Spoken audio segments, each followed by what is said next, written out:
Here's a look at some of what's in the papers on this Friday morning. First things first, if you're a baseball fan, you'll want to check out these special sections, pull-out sections in both the Post and the Daily News this morning. The Daily News goes with the friendly front page photo, thanks to Mariano Rivera.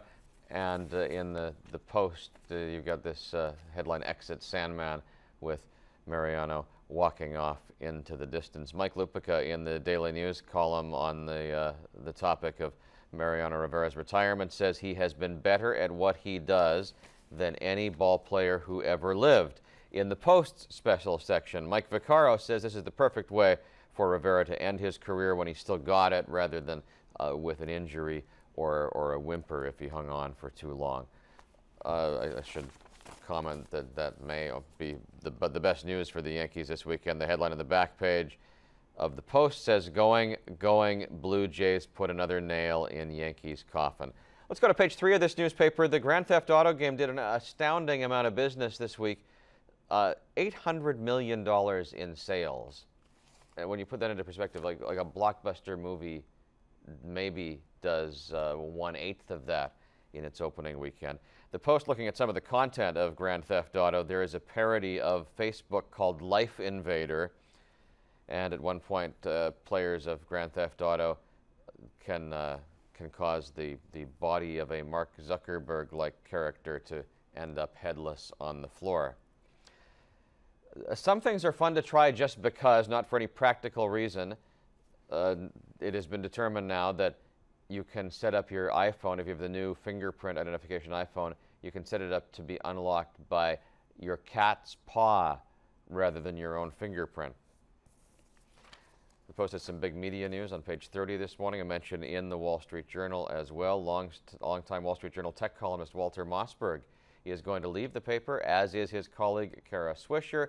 They are reportedly negotiating with other media companies to find a new home for their technology reporting. There had been a dispute over the past few weeks about exactly what their roles with the company would be, not only on the reporting side, but in terms of the conference that they are involved in.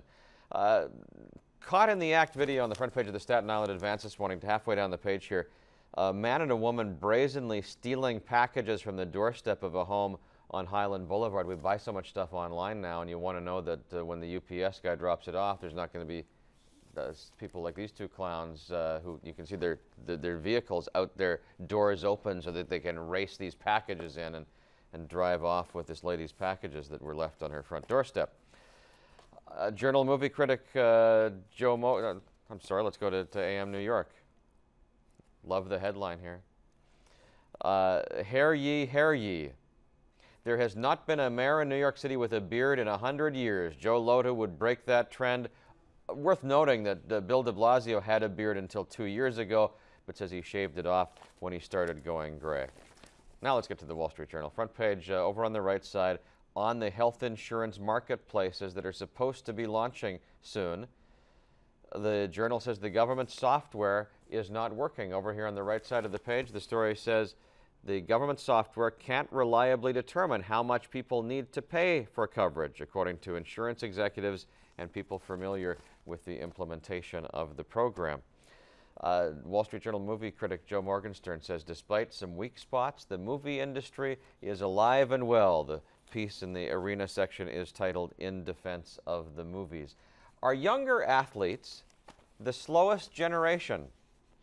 From writer Kevin Helliker this morning in the sports section of the Journal, it says old-timers are suggesting that performance-related apathy among young amateur athletes helps to explain why America hasn't won an Olympic marathon medal since 2004. They want to finish. They want to say that they completed a marathon. That may not be necessary to be the fastest marathon runner. Here's the top of the money and investing section in the Wall Street Journal on J.P. Morgan.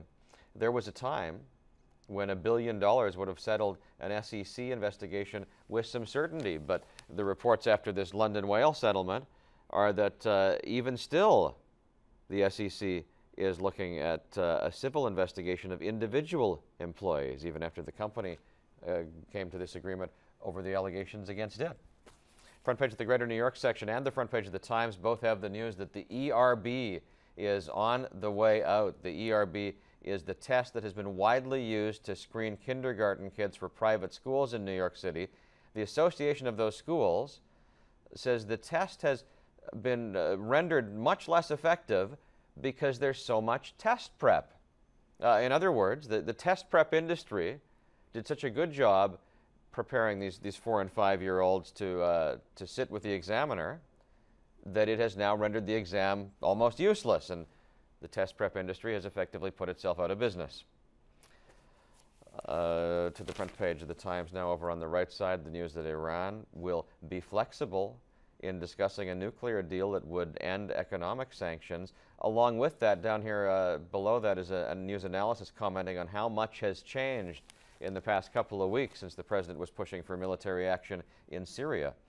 A front page picture of Pope Francis in the Times with the headline that says the Pope says church is obsessed with gays, abortion, and birth control, and needs to refocus its efforts. City council members are jockeying for position. Of course, Christine Quinn, not only out of the mayor's race, but also term limited out of the city council. So there is an opening for council speaker. Who will it be? The film installation at the Whitney looks cool. In the weekend art section this morning, we get a glimpse of this panoramic film that is opening at the Whitney. They've taken a day in the life of New York City and speeded up to 30 minutes. There is a vulgar cheer that has become popular in soccer stadiums around America. Major League Soccer is trying to squelch it. Though publicity like this may have the opposite effect, the Times is very careful in not printing the actual words of the cheer.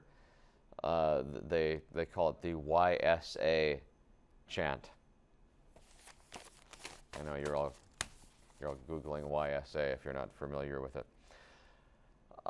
Front page of the Daily News, Dad Shot Mom is the headline. Aerial photo on page 5 shows the home where Silas Gonzalez was shot, and then the route of the walk that her kids were sent on to go get some food, about 15 minutes there and back, not knowing while they were on that errand what was about to happen in their apartment.